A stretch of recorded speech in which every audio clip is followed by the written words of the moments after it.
Assalamualaikum warahmatullahi wabarakatuh. Semangat pagi, Dirgahayu Republik Indonesia yang ke-75. Alhamdulillah pada saat ini kita masih bisa bertemu pada pembelajaran yang ke-6. Tapi sebelum berlanjut, mari kita berdoa dulu sesuai dengan agama dan kepercayaannya masing-masing. Al-Fatihah. Anak-anak, jangan lupa untuk lebih baik tetap di rumah, jaga jarak, pakai masker, cuci tangan, dan hidup sehat. Dan tetap semangat. Pada hari ini kita akan mempelajari tentang sistem gerak pada hewan dan sistem gerak pada tumbuhan. Pertama-tama kita akan membahas dulu gerak pada hewan. Gerak merupakan salah satu ciri atau sifat dari makhluk hidup. Gerak pada hewan tentu saja bermacam-macam. Ada yang berjalan, merayap, melata, lalu apa lagi? Iya, berenang, lalu apa lagi? Iya, terbang. Alat geraknya juga sama. Menurut kalian, apakah sama alat gerak pada hewan? Iya, tentu saja berbeda-beda. Ada yang menggunakan rangka tubuh otot, terutama bagian kaki. Lalu ada yang memakai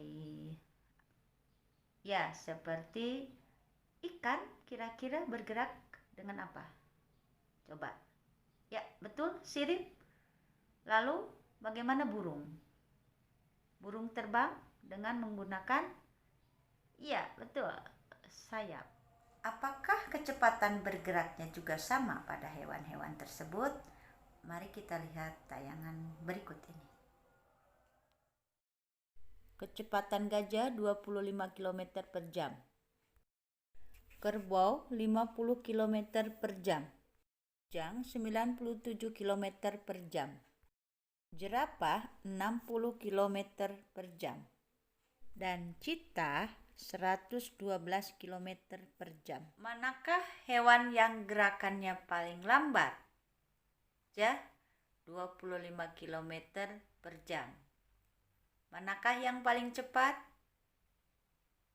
Ya, citah 112 km per jam. Mengapa bisa berbeda kecepatannya? Gajah memiliki massa tubuh yang sangat besar. Akibatnya, untuk bergerak harus melawan inersia yang sangat besar. Lain halnya dengan citah yang memiliki struktur rangka dan otot yang sangat kuat, namun bentuk kaki yang lebih ramping, sehingga mampu menyimpan elastisitas yang tinggi. Hal tersebut mengakibatkan saat berlari, citah lebih banyak melompat dan meluncur di udara. Gaya gesek udara yang jauh lebih kecil daripada gaya gesek permukaan tanah membuat citah dapat berlari dengan kecepatan yang tinggi. Dengan gerak hewan di darat.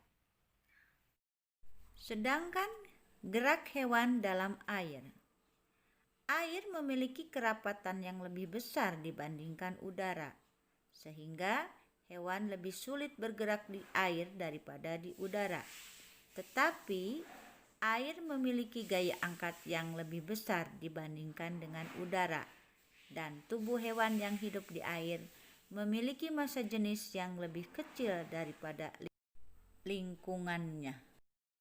Kedua hal tersebut mengakibatkan hewan yang hidup di air dapat melayang-layang di dalam air dengan mengeluarkan sedikit energi karena adanya gaya angkat oleh air. Bentuk tubuh yang paling banyak dimiliki oleh hewan air adalah bentuk torpedo atau streamline, sehingga memungkinkan tubuh meliuk dari sisi ke sisi dan mengurangi hambatan ketika bergerak di dalam air. Tubuh ikan dilengkapi otot dan tulang belakang yang fleksibel untuk mendorong ekor dan sirip ikan di dalam air. Ikan juga memiliki sirip tambahan yang berfungsi untuk menjaga keseimbangan. Untuk mengatur gerakan naik turun, ikan memiliki gelembung renang yang dapat mengeluarkan gas, biasanya berupa oksigen. Sebagian besar ikan menggunakan gerakan lateral pada tubuh dan sirip ekornya untuk menghasilkan gaya dorong ke depan. Ada juga yang menggunakan sirip pasangan dan sirip tengahnya. Biasanya yang memiliki sirip pasangan dan sirip tengah cocok untuk hidup di terumbu karang. Tapi jenis ikan ini tidak dapat berenang secepat ikan yang bergerak dengan menggunakan tubuh dan sirip ekornya. Gerak hewan di udara.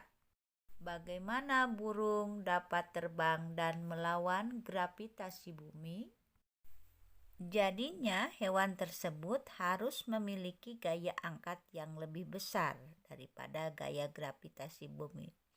Caranya adalah dengan menggunakan sayap. Prinsip yang sama juga diterapkan pada pesawat terbang. Memiliki struktur sayap airfoil. Berlaku hukum Newton 3 ketika sayap dikepakkan.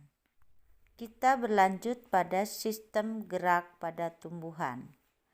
Berdasarkan asal datangnya rangsang, gerak pada tumbuhan dibedakan menjadi 3, yaitu gerak endonom, gerak higroskopis, dan gerak esionom.